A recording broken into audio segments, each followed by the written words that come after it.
Now, let's dive into today's story. Chapter 1. Foundations Built on Sand. Jack Glenn had always believed in absolutes. Black and white, right and wrong, loyalty and betrayal.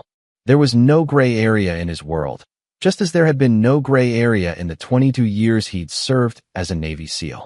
When he'd met Kristen Hatfield at a San Diego bar in 2008, her laugh had cut through the noise like a beacon.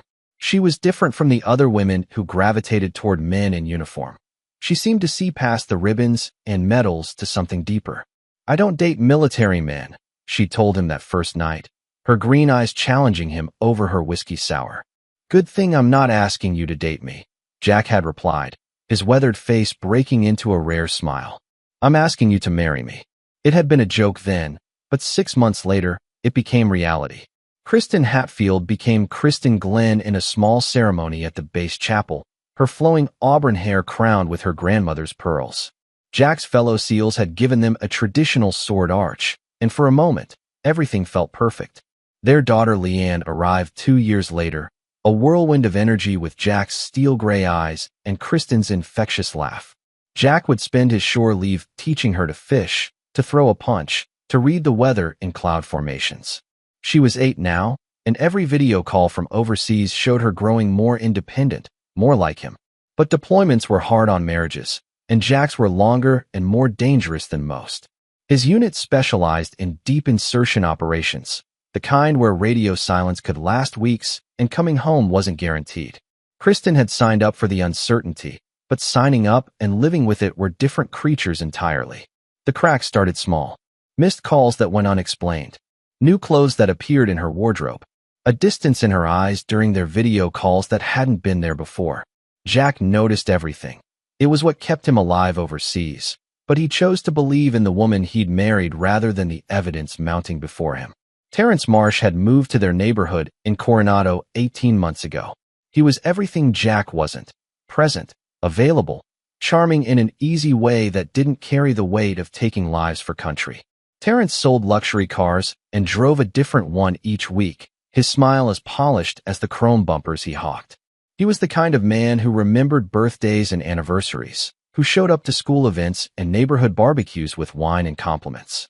At 35, Terrence had never been married, claiming he'd been waiting for the right woman. He had a way of making Kristen feel seen that Jack's intense focus somehow missed.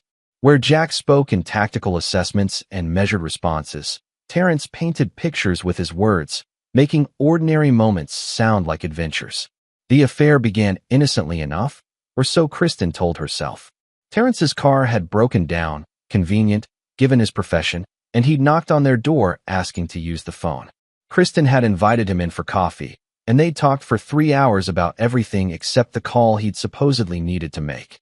After that, his visits became regular. When Jack was deployed, Terrence became the man who fixed Leanne's bike, who attended her school concerts, who made Kristen laugh until her sides hurt. He filled the Jack-shaped hole in their lives so perfectly that Kristen began to wonder if the hole had always been there, waiting for someone like him. The first kiss happened on a rainy Thursday in October, 3 months ago. Leanne was at a sleepover, and Kristen had invited Terrence over to help her fix a leaky faucet. They'd ended up on the couch with a bottle of wine, talking about dreams and disappointments. When he'd leaned in, she hadn't pulled away. By December, they weren't even pretending anymore. Terrence had a key to the house. His clothes hung in the closet next to Jack's uniforms. He picked Leanne up from school and helped with her homework, playing the role of father with an ease that Jack's rigidity had never allowed. Kristen told herself that Jack would understand when he came home, that they could have a civilized divorce, share custody, remain friends for Leanne's sake. She crafted elaborate speeches in her head, practicing in the mirror while Terrence slept in the bed she'd once shared with her husband. But Jack Glenn didn't think in terms of civilized anything. He thought in terms of mission objectives and acceptable losses. And in his world, betrayal had only one answer. Chapter 2. The Deepening Current. The lies multiplied like cancer cells, each one requiring 3 more to support it. Kristen had become an architect of deception, building elaborate structures of half-truths and misdirection. When Jack called from his forward operating base, she painted pictures of lonely nights and single motherhood, all while Terrence sat at their kitchen table helping Leanne with her math homework. Daddy's job is dangerous, Terrence had told Leanne one evening, his tone carefully neutral. Your mom worries about him all the time. It's hard on her, being alone so much. Leanne, at 8 years old, processed this information with the brutal honesty of childhood. But she's not alone. You're here. The simplicity of it had made Kristen's stomach twist. Out of the mouths of babes came truths that adults spent fortunes in therapy trying to avoid.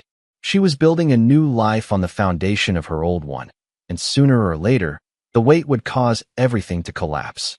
Terrence, for his part, had developed an unsettling relationship with Jack's absence. He'd moved through the Glen house like a conquering general, claiming territory with subtle authority. Jack's reading chair became Terrence's favorite spot for morning coffee. Jack's side of the bed was where Terrence now slept. Even Jack's relationship with Leanne was being quietly usurped, one baseball game and bedtime story at a time. Your father's been gone for most of your life, Terrence had said to Leanne during one of their heart-to-heart conversations. That must be confusing for a little girl. He was planting seeds, Kristen realized, preparing Leanne for a reality where Jack Glenn was more stranger than father, more obligation than love. It was manipulative and calculated, but it was also effective. Leanne had stopped asking when Daddy was coming home and started assuming that Terrence would be at her next school concert. The neighborhood had noticed, of course. Regina Merritt, the retired teacher who lived next door, had watched the transformation with growing unease. She'd seen military wives before, knew the signs of marriages strained by deployment. But she'd also seen enough of life to recognize predatory behavior when it walked up and rang the doorbell. That man's got cold eyes, Regina had confided to her husband Luther. Smiles pretty enough, but there's nothing behind it. Like a shark. Luther Manning had served 2 tours in Vietnam and knew the type. Opportunist, he'd grunted over his morning paper. The kind who circles wounded families like a vulture. But knowing and acting were different things entirely. Military communities were tight-knit, but also fiercely private. What happened behind closed doors stayed behind closed doors, especially when one of their own was overseas fighting for his country. The breaking point came on a cold February morning when Regina was walking her dog past the Glen house. Through the kitchen window, she saw Terrence Marsh in Jack's uniform shirt, not wearing it, exactly, but holding it up to himself in the mirror, admiring the fit. The sight made her physically ill. Some things a person just can't unsee, she told Luther that evening. That man's not just sleeping in Jack's bed. He's trying on Jack's life. Meanwhile, 3,000 miles away, Jack was leading his team through another high-stakes operation in a theater of war that didn't officially exist. The details were classified, but the toll was visible in the lines around his eyes and the way he'd started talking to himself during the long watches. His fellow SEALs had noticed the change in him. Gordon Gamble, his closest friend and second-in-command, had pulled him aside after a particularly brutal firefight. "You're distracted, brother," Gordon had said bluntly. "Your head's not in the game. In our line of work, that's a death sentence." Jack had wanted to deny it, but Gordon was right. His thoughts kept drifting home, to Kristen's increasingly distant phone calls and Leanne's growing comfort with his absence. Something was wrong.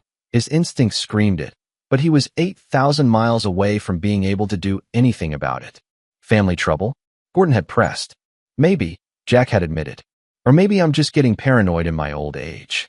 But Jack Glenn had survived 2 decades of combat by trusting his instincts. And right now they were telling him that everything he'd built, everything he'd fought to protect, was slipping away while he bled for strangers in foreign sand. The irony wasn't lost on him. He could neutralize a target from 1,000 yards, could plan operations that saved hundreds of lives, could face down enemy combatants without flinching. But he couldn't save his own marriage from the comfort of his own home because he was never actually there. As February turned to March, the distance between Jack and his family became more than just geographic. It was emotional, spiritual, fundamental. He was fighting a war on foreign soil while losing the only battle that truly mattered on his own front lawn. And in Coronado, Terrence Marsh was making his final moves to completely replace the man who'd made the ultimate mistake of trusting the wrong people with the right intentions. Chapter 3. The Call That Changed Everything. The mortar round landed 50 meters from Jack's position, close enough to rattle his teeth and fill his mouth with grit. The bunker they'd constructed from sandbags and prayers shook like a tin can, but it held. Around him, his team hunkered down as the enemy barrage continued, each explosion a reminder that death was democratic. It came for heroes and cowards with equal enthusiasm. This was supposed to be a simple reconnaissance mission. Get in, gather intelligence, get out. But simple had become complicated when they'd stumbled across a weapons cache that intel hadn't known existed. Now they were pinned down, calling in air support, and praying that the cavalry arrived before the bad guys decided to stop shelling and start shooting. Jack's satellite phone buzzed against his chest, an impossible sound in the middle of a firefight. Protocol dictated that communication blackouts were absolute during combat operations, but the caller ID showed an emergency routing code. Someone back home was desperate enough to break radio silence. "Glenn," he answered, pressing the device tight against his ear to hear over the incoming artillery. "Sir, this is Petty Officer Martinez with Emergency Services Relay. I have the U.S. Coast Guard San Diego on the line with an urgent message regarding your daughter. Can you accept the call?" Jack's blood turned to ice water. "Leanne." Something had happened to Leanne. "Put them through." The voice that came across the line was professional but urgent. "Sir, this is Chief Petty Officer Thompson with Coast Guard Station San Diego. We have your daughter, Leanne Glenn, in our custody. She was rescued from the water approximately 1 mile offshore from Coronado Beach about 20 minutes ago." Another mortar round shook dust from the bunker's ceiling. Jack pressed himself against the wall, trying to process what he was hearing. "Is she hurt?" "She's cold and scared, but physically unharmed. Sir, she's been asking for you specifically. She says." Thompson's voice hesitated. "Sir, she says she was pushed from the pier." The world stopped spinning. Everything, the mortars, the gunfire, the war, became background noise to the roaring in Jack's ears. "Put her on." "Daddy." Leanne's voice was small and scared, but she was alive. She was alive, and that was everything. "I'm here, sweetheart. I'm here. Daddy, I was so scared. The water was so cold, and I couldn't swim back in." "Slow down, honey. Take a breath. Are you safe now?" "The Coast Guard men got me. They're nice. But Daddy," her voice dropped to a whisper. "It was Terrence, Mom's boyfriend. He said if I loved you so much, I should go find your ship out in the ocean. Then he pushed me off the pier." The satellite phone creaked in Jack's grip.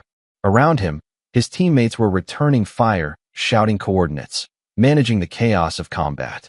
But Jack heard none of it. All he could hear was his 8-year-old daughter's voice explaining how the man who'd been living in his house, sleeping in his bed, playing father to his child, had tried to murder her. "Daddy, are you still there?"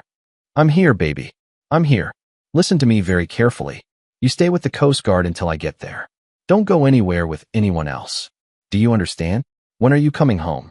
Jack looked around the bunker at his team, at the mission that had seemed so important 5 minutes ago, at the war that suddenly felt like someone else's problem. "Soon, sweetheart. Very soon." The bombing stopped as suddenly as it had started. In the sudden quiet, Jack's commanding officer, Colonel Bradley McKenzie, appeared at his shoulder. "Glenn, what's your status?" Jack looked at his CO, a man he'd served under for 8 years, a man who'd become more father figure than commanding officer. McKenzie had daughters too. He'd understand. "Sir, I need to go home. Emergency leave." McKenzie studied Jack's face, reading the devastation there like a tactical map. "What happened?" "Someone tried to kill my daughter. And sir," Jack's voice was perfectly calm, which somehow made it more terrifying than if he'd been screaming. "I'm going to kill them." McKenzie was quiet for a long moment. He'd seen Jack Glenn in action enough times to know that the man didn't make idle threats. When Jack Glenn said he was going to kill someone, it wasn't a metaphor. "That's the only war that matters now," McKenzie said finally. "Go." As Jack gathered his gear and prepared for the longest journey of his life, one thought dominated his mind.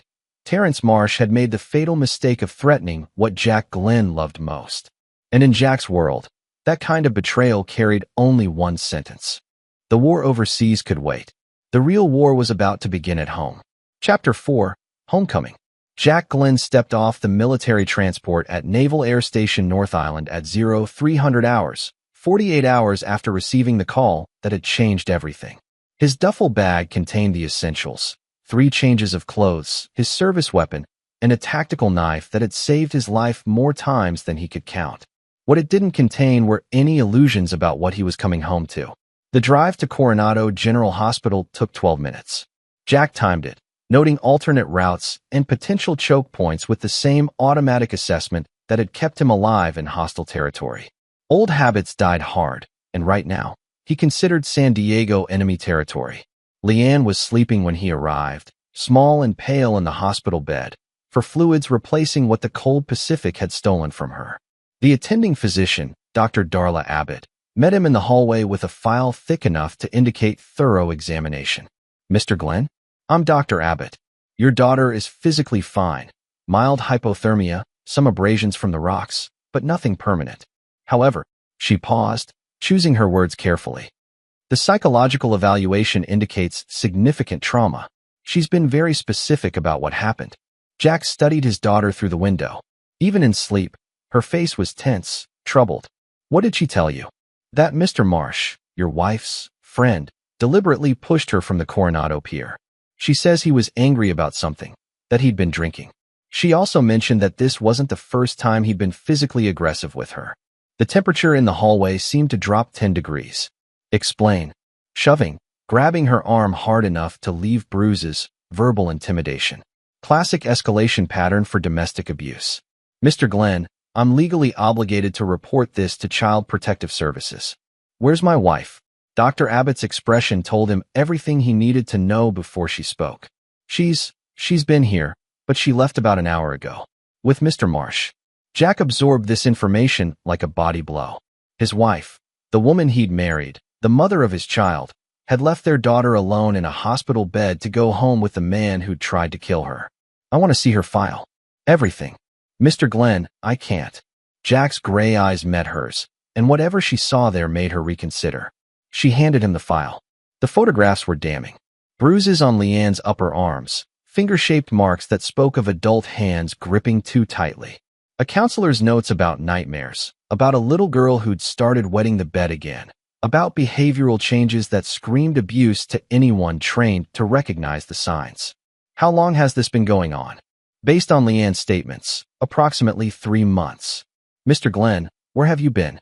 The question hit like a physical blow, but Jack's expression never changed. "Overseas. Military deployment." Dr. Abbott's face softened slightly. She'd treated enough military families to recognize the impossible position that service members found themselves in, trying to protect their country while being unable to protect their own families. "I'm sorry. I know that makes this harder." "No," Jack said quietly. "It makes it easier." He spent the next hour at Leanne's bedside, watching her sleep and making plans. When she finally stirred awake and saw him, her face transformed. "Daddy." Her arms went around his neck with desperate strength, and for the first time since receiving that phone call, Jack allowed himself to feel the full weight of what had almost happened. He'd come home from war zones, from places where death was a daily companion, only to discover that the real danger had been sleeping in his own house. "I knew you'd come," Leanne whispered against his neck. "I told them you'd come for me. I'm here now, sweetheart. Nobody's going to hurt you again." It was a promise, and Jack Glenn had never broken a promise to his daughter. 2 hours later, he was standing on the front porch of the house he'd bought 8 years ago with the money from a re-enlistment bonus. The keys still worked. Apparently, Kristen hadn't bothered to change the locks. Why would she? She'd assumed he was still 8,000 miles away, playing soldier while her new life took root in the ruins of their old one. The house looked the same from the outside, but Jack could feel the difference immediately. It was subtle. Different cars in the driveway, unfamiliar shoes by the door, the lingering scent of cologne that wasn't his. Someone had been living his life, and they'd done it with casual disregard for the man who'd paid for every brick and board. Kristen was in the kitchen, making coffee as if it were any other morning. She looked up when she heard his footsteps, and her face went white. "Jack, you're home." "Am I?" He studied her face, noting the guilt written there like a confession. "Because it looks like someone else has been living here." Terrence Marsh chose that moment to walk down the stairs, wearing nothing but boxers and a t-shirt that Jack recognized as his own. The shirt bore the insignia of Jack's unit, the one that had been pinned down by enemy fire while Jack received the call about his daughter. The two men stared at each other across the living room, sizing each other up like predators claiming the same territory. Terrence had the height advantage, maybe 2 inches, But Jack had 22 years of combat training and the focused rage of a father whose child had been endangered. "You must be Jack," Terrence said, extending his hand as if they were meeting at a cocktail party. "I've heard so much about you." Jack looked at the offered hand but didn't take it. Instead, he spoke to Kristen without taking his eyes off Terrence. "Get him out of my house." "Jack, please. Let's talk about this like adults." "Adults." Jack's voice was perfectly controlled, which somehow made it more menacing than shouting would have been. "Adults don't try to drown 8-year-old children." Terrence's confident smile faltered slightly. "Now wait just a minute. I don't know what Leanne told you, but she told me that you pushed her off a pier and left her to die in the Pacific Ocean. That's not what happened. She fell. I tried to help her, but..." Jack moved so fast that Terrence didn't see it coming. One moment he was standing by the stairs making excuses. The next he was on the floor with Jack's knee on his chest and a knife at his throat. "Jack, no!" Kristen screamed. Jack ignored her. His focus was entirely on the man beneath him, the man who tried to murder his daughter. "Here's what's going to happen," Jack said conversationally, as if he were discussing the weather instead of holding a blade to someone's carotid artery. "You're going to get dressed. You're going to leave my house. And you're never going to come within 100 yards of my family again." "You're crazy," Terrence gasped. "You can't just..." The knife pressed slightly deeper, drawing a thin line of blood. "I've killed better men than you for less cause. The only reason you're still breathing is that I don't want Leanne to lose both parents in the same week." He stood up, sheathing the knife in one fluid motion. Terrence scrambled backward, hand pressed to his throat. "Get out," Jack said simply. Terrence looked to Kristen for support, but she was staring at her husband as if seeing him for the first time. This wasn't the man she'd married, the one who'd been careful never to bring the war home with him. This was the soldier she'd only heard about in whispered conversations between other military wives, the one who eliminated threats without hesitation or remorse. "Kristen." Terrence's voice was plaintive, desperate. "Go," she whispered. "Just go." After Terrence left, the house felt different. Lighter, somehow, as if a poisonous atmosphere had been cleared. But Jack knew this was only the beginning. Terrence Marsh had tried to kill his daughter, had violated his home, had seduced his wife into betraying everything they'd built together. In Jack's world, those were capital offenses. And Jack Glenn had never believed in plea bargains. Chapter 5. Intelligence Gathering. Jack spent the first week back home like a soldier conducting reconnaissance in enemy territory. He moved through his own house with careful observation, cataloging every change, every intrusion, every piece of evidence that told the story of his family's dissolution. Terrence had been thorough in his invasion. His clothes still hung in the master bedroom closet next to Kristen's dresses. His shampoo sat in the shower beside Jack's and used bottles. Most insulting of all, family photos had been rearranged, some turned face down, others moved to less prominent positions, as if Jack's presence in his own home had been relegated to supporting character status. But Jack was nothing if not methodical. He documented everything with the same precision he'd once used to plan military operations. Photographs, timestamps, detailed notes. Building a case not for any court of law, but for the court of his own judgment. Kristen moved through the house like a ghost, avoiding direct confrontation but unable to hide her guilt. She'd started sleeping in the guest room without being asked, and their conversations were limited to logistics about Leanne's care and Jack's transition back to civilian life. "I know you hate me," she said on the fourth night, finding him in his study reviewing financial records. Jack looked up from a stack of credit card statements that told their own story of betrayal. Dinners at expensive restaurants, hotel charges, purchases at jewelry stores. All while he'd been eating MREs in a foreign desert. "I don't hate you," he said quietly. "Hate requires emotional investment. Right now, you're just evidence." The coldness in his voice made her shiver. "Jack, I never meant for any of this to happen. But it did happen. And now Leanne is traumatized. My home has been violated, and my marriage is over." He set down the statements and looked at her directly. "The only question now is what I'm going to do about it." Kristen wrapped her arms around herself, suddenly looking smaller than he remembered. "What do you mean?" "I mean that Terrence Marsh tried to murder my daughter. And you enabled him." "I didn't know." "You knew enough." Jack stood up, his presence filling the small room. "You knew he was hurting her. Dr. Abbott showed me Leanne's medical records. The bruises, the psychological evaluations, the behavioral changes. You knew all of it, and you chose him anyway. The accusation hung between them like a blade. Kristen opened her mouth to deny it, then closed it again. They both knew the truth. Where is he now? Jack asked. I don't know. He's been staying at a motel since you came back. Jack nodded. He'd already discovered that himself through methods that would have impressed his former intelligence colleagues. Terrence was at the Pacific Vista Motel on Orange Avenue, room 237, paying cash for weekly rates. He'd been making phone calls to Kristen every few hours, calls that she'd been taking in hushed whispers when she thought Jack wasn't listening. But Jack was always listening. 22 years in special operations had taught him that information was the ultimate weapon, and right now he was collecting it with the patience of a sniper waiting for the perfect shot. Regina Merritt next door had become an unexpected ally. The elderly woman had approached him on his 5th day home, bringing a casserole and a story that filled in crucial gaps in his intelligence picture. I should have called someone, she confessed over coffee in her kitchen.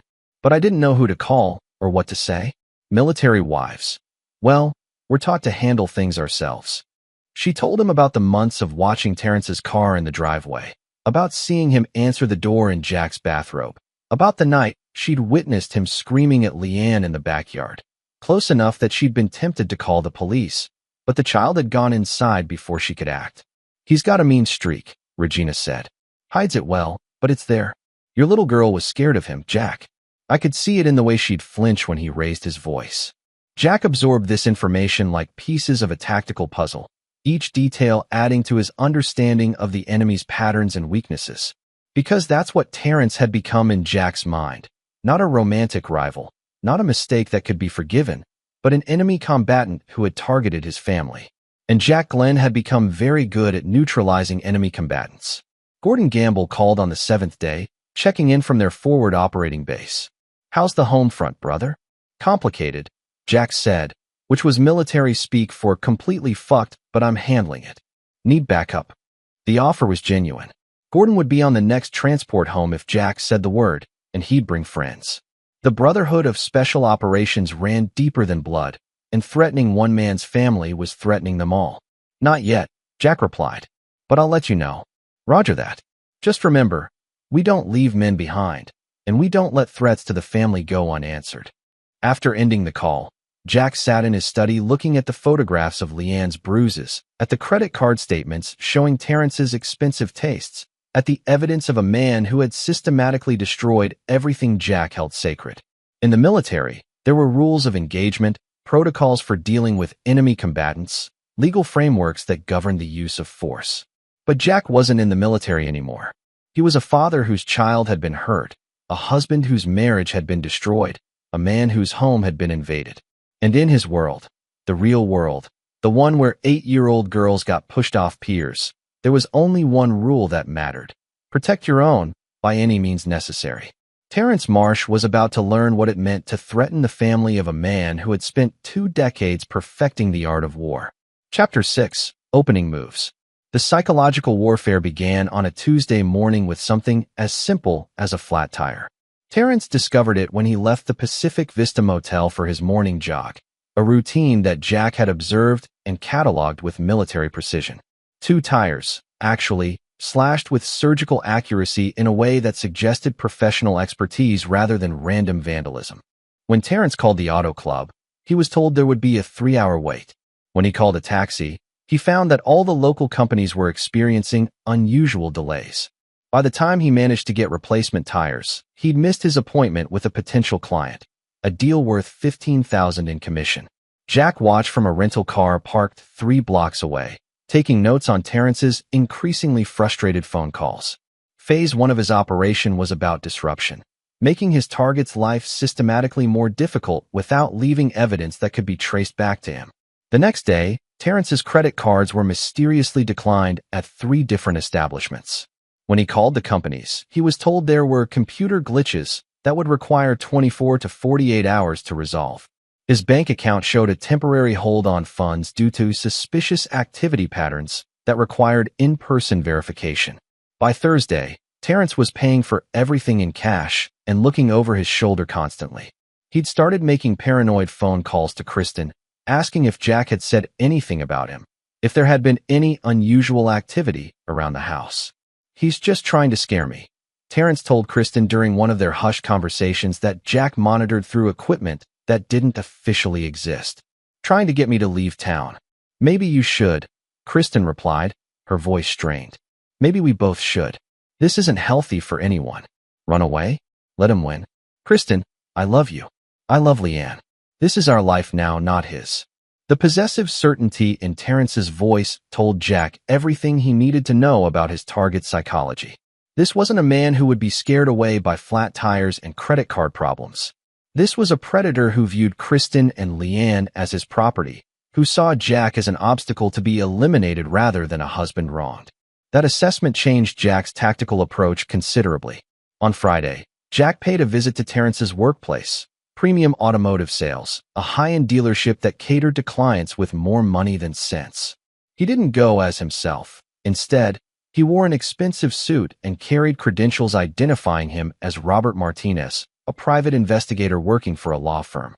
"I'm conducting a background check on Terrence Marsh," he told the sales manager, Alfonso Herring, a nervous man with sweat stains and a guilty conscience. "Standard employment verification for a potential position. Can you tell me about his work history here?" Herring was eager to cooperate, perhaps too eager. "Terry's one of our top salesmen. Great with customers, especially the ladies. Knows how to make them feel special. Any disciplinary issues? Problems with coworkers?" "Well," Herring glanced around the showroom, then leaned in conspiratorially. "There was that incident with Beverly Edwards from accounting. Sexual harassment complaint. But we handled it internally, you understand. No need for lawyers or formal charges." Jack made notes, his expression neutral. "What kind of incident?" "Unwanted advances, inappropriate touching." Beverly was pretty shaken up about it, but Terry convinced her it was all a misunderstanding. "Charming guy, you know. Women usually like his attention." "Usually?" There was another situation with a client's wife, Caitlin Robinson. Her husband bought her a BMW for their anniversary, and Terry got a little too friendly during the delivery process. The husband threatened to sue, but again, we worked it out quietly. Jack continued taking notes, building a profile of a man who saw women as targets rather than people. A pattern of predatory behavior that had been covered up by employers who valued sales numbers over employee safety. "Has Mr. Marsh ever been violent?" Herring's expression darkened. "There was an incident last month. He lost a big sale to one of the other guys. Customer decided to buy from Jesse Matthews instead. Terry threw a wrench through Jesse's windshield in the parking lot. We had to pay for the repairs and give Terry a final warning." "Final warning? Any more violent incidents, and he's gone." Of course, his sales numbers are so good that management's been willing to overlook a lot. Jack thanked Herring for his time and left with a much clearer picture of his target. Terrence Marsh wasn't just an opportunistic homewrecker. He was a violent predator with a history of escalating behavior. Men like that didn't respond to subtle pressure. They responded to superior force applied with overwhelming precision. That evening, Jack found Kristen in the kitchen making dinner for Leanne, who was finally starting to show signs of recovery from her ordeal. The 8-year-old had been staying close to her father since his return, as if his presence created a protective barrier against the world's dangers. "We need to talk," Jack said quietly. Kristen glanced at Leanne, who was absorbed in her homework at the kitchen table. "Not here." They moved to the back patio, where Jack laid out his intelligence like a briefing for a military operation. Terrence's employment history, his pattern of harassment and violence, his escalating behavior with women who rejected his advances. "You need to understand what you brought into our home," Jack said, his voice clinical and precise. "This isn't a man who made a mistake or had a moment of weakness. This is a predator who targeted our family deliberately." Kristen's face went pale as she processed the information. "I didn't know. You didn't want to know. There's a difference." Jack leaned back in his chair, studying his wife's face. "But ignorance doesn't excuse what happened to Leanne. What are you going to do?" "What I've been trained to do," Jack said simply. "Eliminate the threat." The words hung between them like a death sentence, and Kristen suddenly understood that she wasn't just watching the end of her marriage. She was watching the beginning of something much darker. "Jack, you can't." "I can," he interrupted. "And I will. The only question is whether you're going to help me or stand in my way." Looking into her husband's gray eyes, Kristen realized that the man she'd married, the careful, controlled soldier who'd always been so precise about keeping his war separate from his home, was gone. In his place sat someone much more dangerous, a father with nothing left to lose. Chapter 7. The Hunt Begins. Jack's war against Terrence Marsh escalated from psychological harassment to something far more personal on a Monday morning when he discovered that his target had made contact with Leanne. The school called at 1,047 hours. Jack had started thinking in military time again, a sure sign that he'd shifted into combat mode. Principal Francisca Carson's voice was carefully controlled, but Jack could hear the underlying concern. "Mr. Glenn, there's been an incident involving Leanne. Can you come in immediately?" Jack arrived at Coronado Elementary 12 minutes later to find his daughter sitting in the principal's office, her face pale and her hands shaking slightly. The story she told made Jack's blood pressure spike to dangerous levels. Terrence had been waiting in the parking lot when school let out, positioned near the buses where he couldn't be seen from the main office. He'd called Leanne over, told her that her mother was sick and had sent him to pick her up. When Leanne had refused and started walking toward her regular bus, he'd grabbed her arm, hard enough to leave marks that were already visible through her sleeve. "I remembered what you said about strangers," Leanne told Jack, her voice small but steady. "Even strangers who aren't strangers." So I screamed really loud and kicked him in the shin and ran to Mrs. Carson's office. Mrs. Carson had immediately called the police, but by the time they arrived, Terrence was gone. The incident had been recorded, statements taken, but Jack knew how these things worked. Without witnesses or security footage, it would be Terrence's word against an 8-year-old's, and men like Terrence were very good at manipulating the system. "The police want to speak with you," Mrs. Carson said. "Detective Luther Manning is waiting in my office." Detective Manning was a 20-year veteran with tired eyes and the kind of mustache that had gone out of style in the 80s. He looked up when Jack entered, taking in the rigid posture and controlled fury with professional assessment. "Mr. Glenn, I understand you've been deployed overseas. When did you return?" 8 days ago. "And you're aware of the relationship between your wife and Mr. Marsh?" "I'm aware." Manning made notes, his expression neutral. "Your daughter's given us a detailed statement about today's incident, as well as the earlier incident at the pier. These are serious allegations, Mr. Glenn." "They're not allegations. They're facts. The problem is proving them. Mr. Marsh claims today was a misunderstanding, that he was concerned about Leanne walking home alone and was trying to offer her a ride. He denies grabbing her or making any threats." Jack's jaw tightened. "And the pier incident?" "He maintains that was an accident.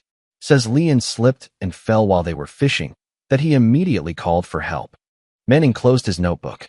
"Without witnesses or physical evidence, it's a difficult case to prosecute. So he gets away with it." "I didn't say that. We're pursuing the investigation, but these things take time.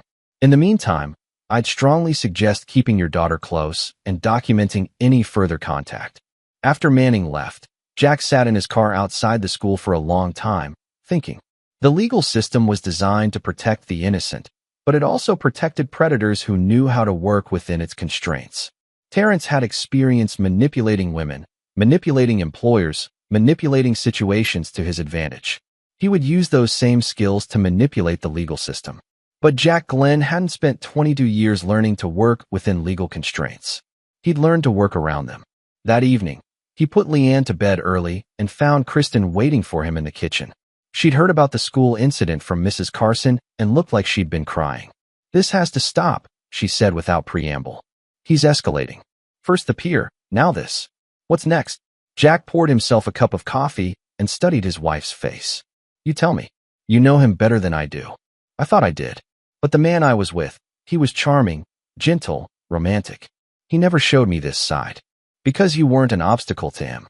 You were the prize." Jack sat down across from her. "But now I'm back, and Leanne's rejecting him, and his perfect little fantasy is falling apart. Men like Terrence don't handle rejection well. What are you going to do?" Jack was quiet for a long moment, staring into his coffee as if it contained answers to questions he didn't want to ask. "Do you remember what you said to me the night before my first deployment?" he asked finally.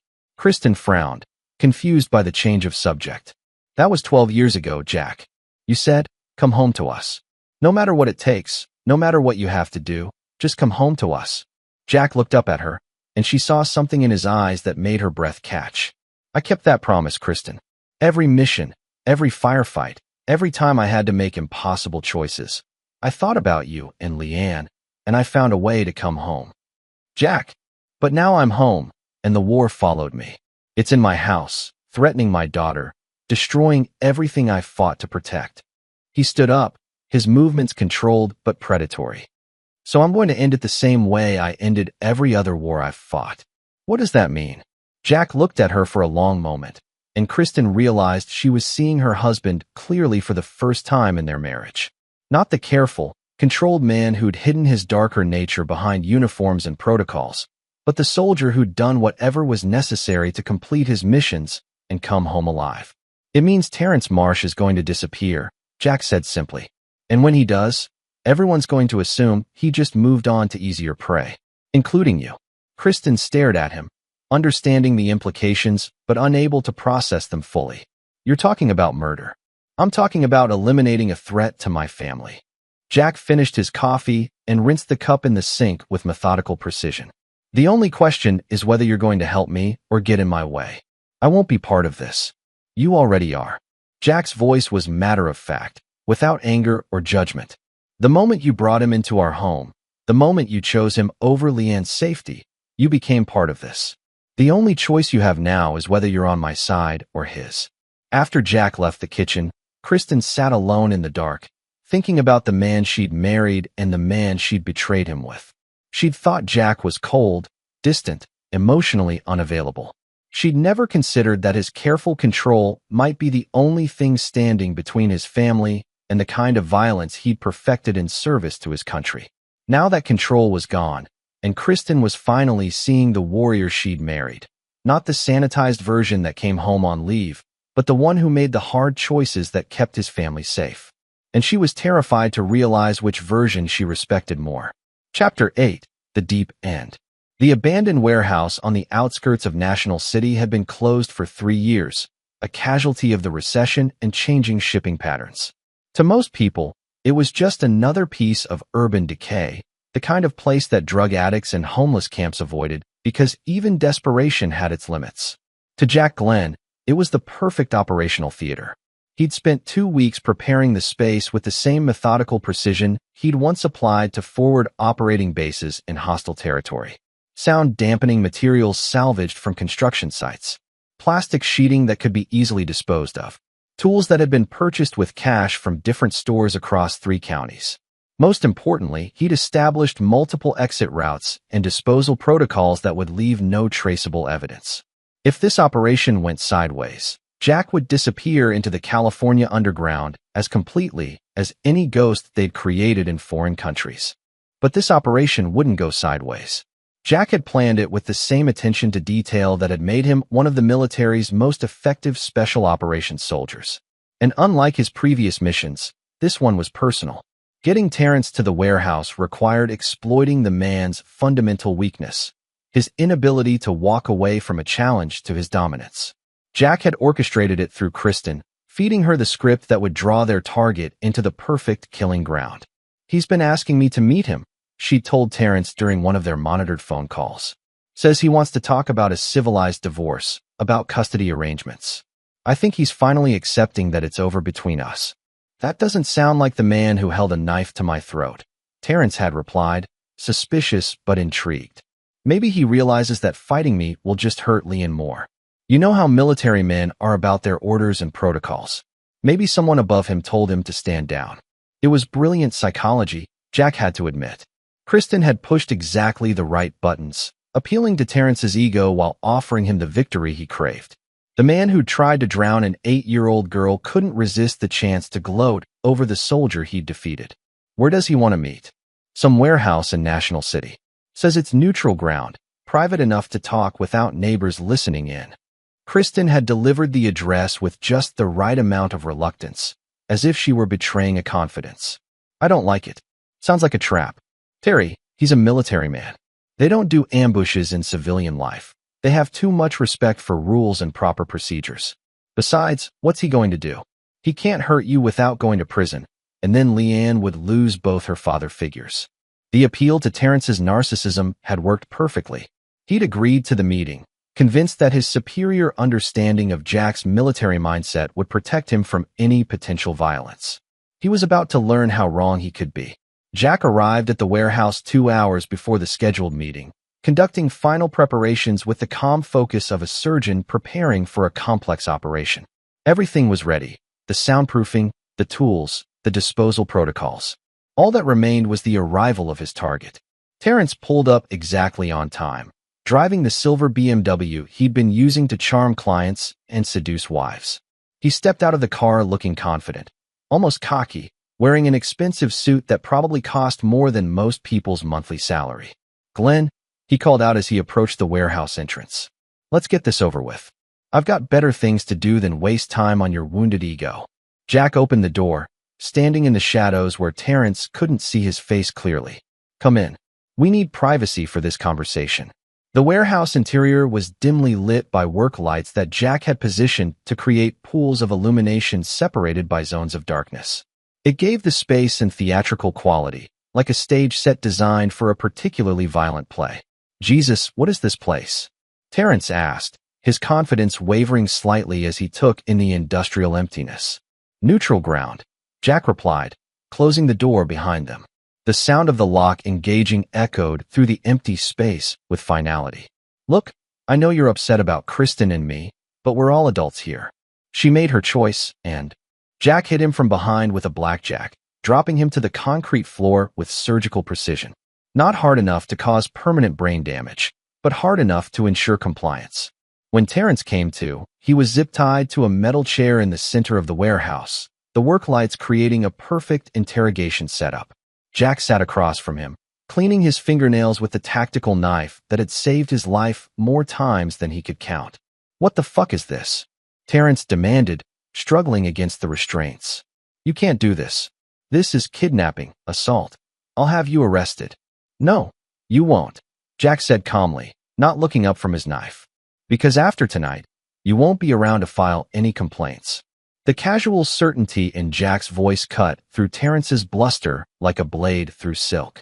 For the first time, he began to understand that this wasn't intimidation or psychological warfare. This was an execution. "You're crazy. You're actually fucking crazy." "Maybe," Jack acknowledged, finally looking up. 8 months of combat deployment will do that to a man, especially when he comes home to find that someone's been hurting his daughter. "I never hurt Leanne. The medical records say otherwise. Bruises, psychological trauma, behavioral changes consistent with ongoing abuse." Jack stood up, moving closer. "And then there's the pier incident. Pushing an 8-year-old into the ocean and leaving her to drown. That was an accident." "No, it wasn't." Jack's voice was matter of fact, like a teacher correcting a student's math error. "It was attempted murder. And in my world, people who try to kill children don't get second chances." Terrence began to panic, struggling against the zip ties with increasing desperation. Kristen will call the police when I don't come home. Kristen thinks you decided to leave town. She got a text from your phone about an hour ago, saying you couldn't handle the pressure anymore and were moving back east to start over." Jack held up Terrence's phone. "Amazing what you can accomplish with the right equipment. You can't get away with this. People will look for me. People look for lots of men who disappear in San Diego. Most of them are never found." Jack returned to his chair, studying Terrence with clinical detachment. "Tell me about the other women." "What other women?" "Beverly Edwards, Caitlin Robinson, all the others you've harassed, assaulted, manipulated." Jack consulted a notebook filled with his intelligence gathering. "I've been building quite a file on you, Terrence. You're what we call a repeat offender. I never. You threw a wrench through a coworker's windshield because he outsold you. You sexually harassed an accountant badly enough that she filed a complaint. You've been arrested twice for domestic violence, though the charges were dropped when your victims mysteriously changed their minds." Jack looked up from his notes. "Men like you are why men like me exist." Terrence was crying now, the confident facade completely shattered. "Please, I'll leave town. I'll never contact Kristen or Leanne again. I'll disappear." "Yes," Jack agreed. "You will." The tactical knife moved with surgical precision, finding the exact pressure points that would cause maximum pain while avoiding major arteries. Jack had learned these techniques in classified training programs, methods designed to extract information from enemy combatants who thought they were stronger than their interrogators. Terrence screamed, the sound absorbed by the warehouse's soundproofing like water into sand. That was for the bruises on my daughter's arms, Jack said conversationally. This is for the nightmares she's been having. The knife moved again, and Terrence's screams became something beyond human language. And this, Jack said, positioning the blade over Terrence's carotid artery, is for pushing her off that pier. The final cut was quick, clinical, merciful only in its efficiency. Terrence Marsh died as he had lived, as a predator who had finally encountered something higher up the food chain. Jack spent the next 2 hours cleaning up with the same methodical precision he'd applied to the killing itself. By dawn, there would be no trace that Terrence Marsh had ever been in the warehouse. By noon, there would be no trace of Terrence Marsh at all. As he prepared to leave, Jack thought about his daughter sleeping safely in her bed, no longer afraid of the monster who had tried to drown her. He thought about the other women Terrence would never hurt again, the children who would never know the fear that Leanne had experienced. In the military, they called it collateral benefit, the positive outcomes that resulted from completing a mission successfully. This mission was complete. Chapter 9, High Tide.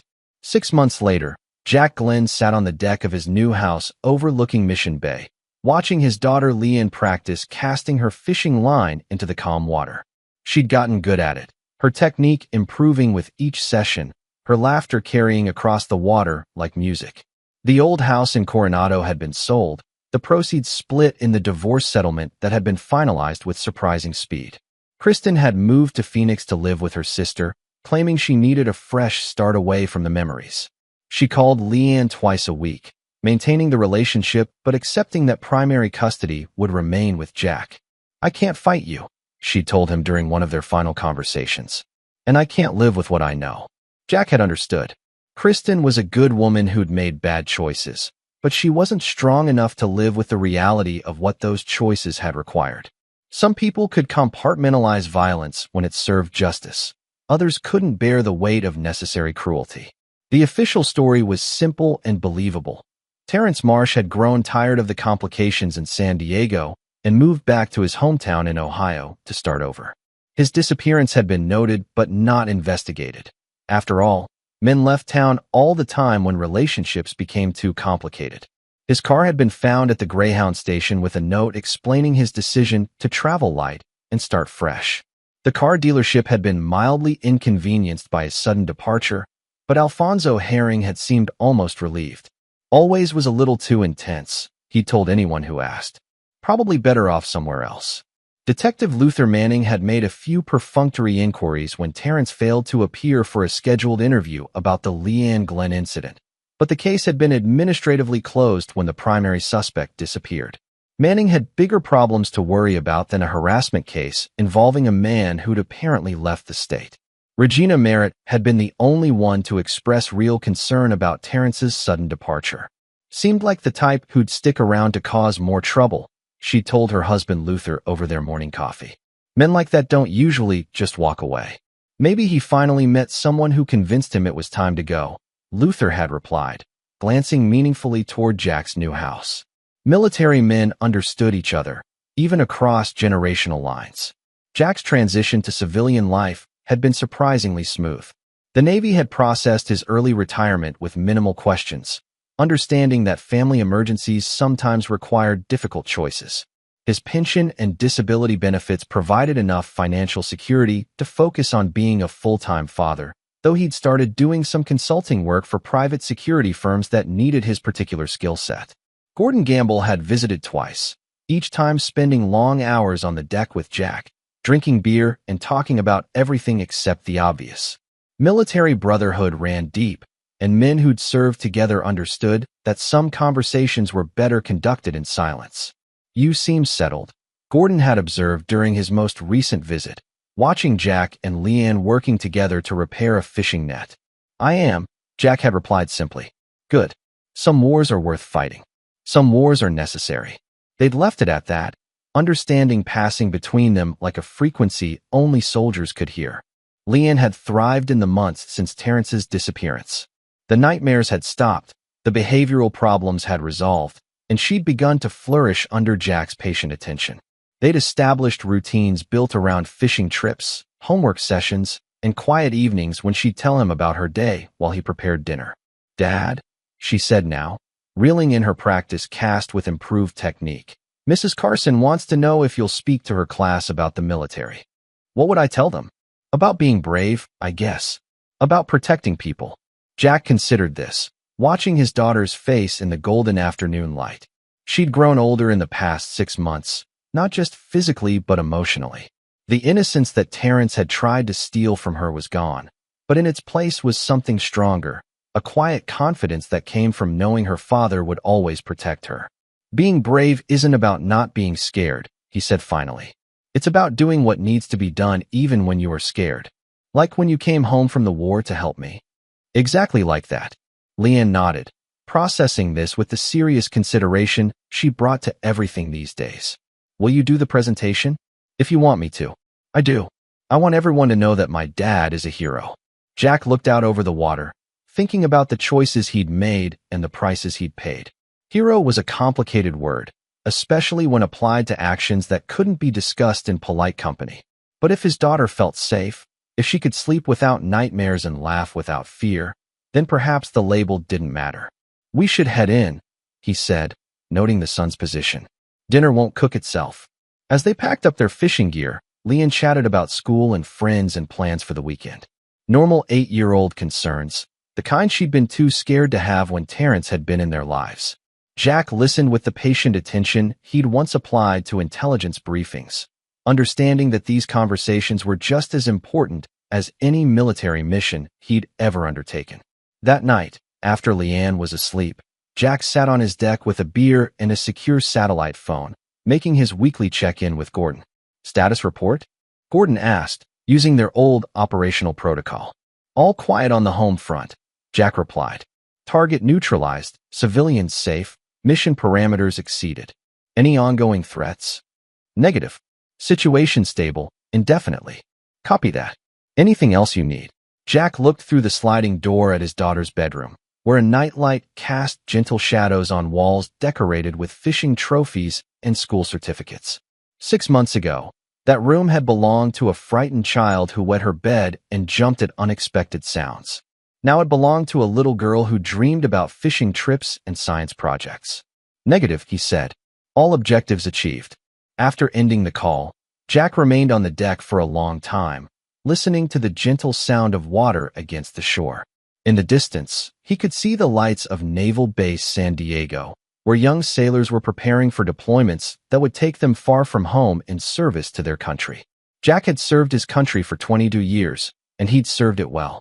But his most important mission had been saving his daughter from a predator who'd invaded their home. That mission had required skills the Navy had taught him and moral flexibility that civilian life wasn't supposed to demand. He'd made his choice, and he'd live with the consequences. But watching Leanne practice her casting that afternoon, seeing her laugh without fear or hesitation, Jack knew he'd made the right choice. Some battles were fought for abstract concepts like freedom and democracy. Others were fought for the right of 8-year-old girls to feel safe in their own homes. Jack Glenn had fought both kinds of battles, and he'd won them all. The tide was high, and all was well.